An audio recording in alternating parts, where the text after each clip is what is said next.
Welcome to પ્રાપ્તિસ kitchen. આજે આપણે કાંદાનો instant આચાર બનાવીશું, એ પણ તડકો મારીને। અને એટલું ટેસ્ટી અને એટલું જલ્દીથી બની જાય છે કે ખાવાની પણ મજા આવે છે અને બનાવવા માટે આળસ પણ નથી આવતી। તો તેના માટે તમારે જેટલી ક્વોન્ટિટીમાં આ આચાર બનાવવો હોય એટલી ક્વોન્ટિટીમાં કાંદાની છાલને એટલે કે ઉપરના ભાગને કાઢીને રેડી રાખવાનું। ત્યારબાદ જે વચ્ચેનો પીળાશ પડતો જાડો હાડપાટ હોય છે તેને પણ કાઢી લેવાનો છે।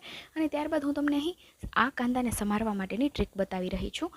તો આ રીતે આપણે ઘણા બધા કટ લગાવી લેવાના છે, 4 થી 5 ઊભા કટ અને એક ઉપર આડો કટ લગાવી અને આ રીતે સમારી લેવાનું છે। આનાથી એકદમ સરસ બારીક એવી ડુંગળી છે તે સમારી લેશું આપણે અને રેડી પણ થઈ જશે ફટાફટ।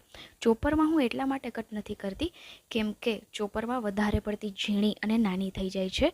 તો આ રીતે આપણે મોટી પણ નહીં અને એકદમ ઝીણી પણ નહીં, એ રીતની વચલી સાઇઝની આપણે કાંદાને સમારવાના છે। તો જોઈ શકો છો આ રીતના એકદમ બારીક એવા કાંદા છે તે કટ કરવાના છે।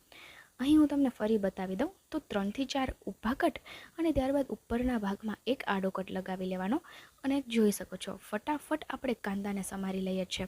તો રૂટીનમાં પણ હું આ ટ્રીક યુઝ કરું છું। મારે કોઈ પણ વેજીટેબલ્સ ચોપરના યુઝ વગર ઝીણું સમારવું હોય તો હું આ જ રીતે સમારું છું।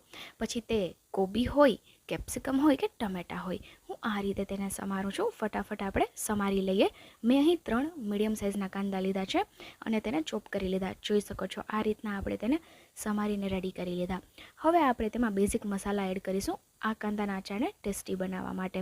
તો હું અત્યારે 2 થી 3 દિવસ સુધી આપણે ખાઈ શકીએ એટલું આચાર બનાવું છું। તમારે વધારે ક્વોન્ટિટીમાં બનાવવું હોય તો બનાવી શકો છો। પહેલાં આપણે 1 થી 1.5 ચમચી જેટલું નમક એડ કરીશું સ્વાદ અનુસાર। ત્યારબાદ 1 થી 1.5 ચમચી જેટલો મરચાં પાવડર તમારે તીખાશ જેટલી જોઈએ એ પ્રમાણે એડ કરવાનો। ત્યારબાદ અહીં 2 મોટી ચમચી જેટલો શેકેલા સિંગદાણાનો ભૂક્કો છે તેને એડ કરી લઈએ। શેકેલા સિંગદાણાના ભૂક્કાથી એકદમ સરસ ટેસ્ટ આવે છે। ત્યારબાદ અહીં 1 મોટી ચમચી તેલને ગરમ કરી અને તેમાં 1/4 ટીસ્પૂન જેટલો હિંગનો વઘાર કરી લીધો। હવે આ વઘારને આપણે કાંદા અને જે મસાલા એડ કર્યા છે તેની ઉપર આપણે સ્પ્રેડ કરી દેવાનો છે। એકદમ સરસ સ્મેલ આવશે આપણે જ્યારે આ ગરમા ગરમ તેલનો વઘાર કાંદાના અચારમાં એડ કરીશું તો। અને આ અચારમાં આપણે ગરમ તેલ એડ કર્યું છે એટલે તમે 3 થી 4 દિવસ સુધી આરામથી આને સ્ટોર કરી અને ખાઈ શકો છો। તો ફટાફટ આપણે બધું હલાવી અને મિક્સ કરી લઈએ। તો આપણે કોઈ પણ બીજા એક્સ્ટ્રા મસાલા એડ નથી કરવાના, બસ બેઝિક 2 થી 3 મસાલા એડ કરી દો એટલે આ આપણું ઇન્સ્ટન્ટ કાંદાનું અચાર બનીને રેડી થઈ ગયું। ને હલાવીને મિક્સ કરી લઈએ તો જોઈ શકો છો એકદમ સરસ કલર પણ આવ્યો છે અને તેલની ક્વોન્ટિટી પણ આપણે માપમાં એડ કરવાની છે। તો જોઈ શકો છો એકદમ સરસ એવું આ ચટપટું ઇન્સ્ટન્ટ આચાર બનીને રેડી થઈ ગયું। તો જે લોકોને સલાડ અથવા તો આચાર જોઈતું હોય જમવામાં એ લોકોને મારી આ રેસિપી જરૂરથી શેર કરજો કેમ કે એટલું ટેસ્ટી આચાર બને છે કે 2 થી 3 રોટલી તમે એક્સ્ટ્રા ખાઈ જશો, ખબર પણ નહીં પડે અને જમવાનો ટેસ્ટ છે તે વધી જશે।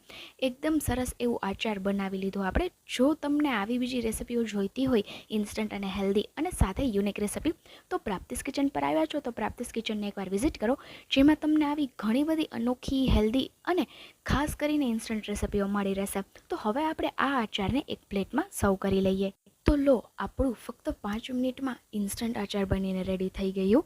તો જો તમને આ રેસિપી ઉપયોગી લાગી હોય તો ફ્રેન્ડ્સ એન્ડ ફેમિલીમાં શેર જરૂરથી કરજો અને સાથે તમારે એક્સ્ટ્રા ફ્લેવર એડ કરવા હોય તો કોથમીર એડ કરી શકો છો। તો આ આચારની રેસિપી જલ્દીથી બની પણ જાય છે અને એકદમ યુનિક પણ છે। તો આવા બીજા રેસિપીના વિડીયો જોઈતા હોય તો મારી ચેનલને વિઝિટ કરો, જેમાં તમને સિઝનલ, ઇન્સ્ટન્ટ અને ખાસ કરીને અનોખા રેસિપીના વિડીયો મળી રહેશે। આવા બીજા ઉપયોગી ઇન્સ્ટન્ટ અને અનોખા રેસિપીના વિડીયો સાથે આપણે પ્રાપ્તિસ કિચન પર ફરી મળીશું। Bye bye, thanks for watching.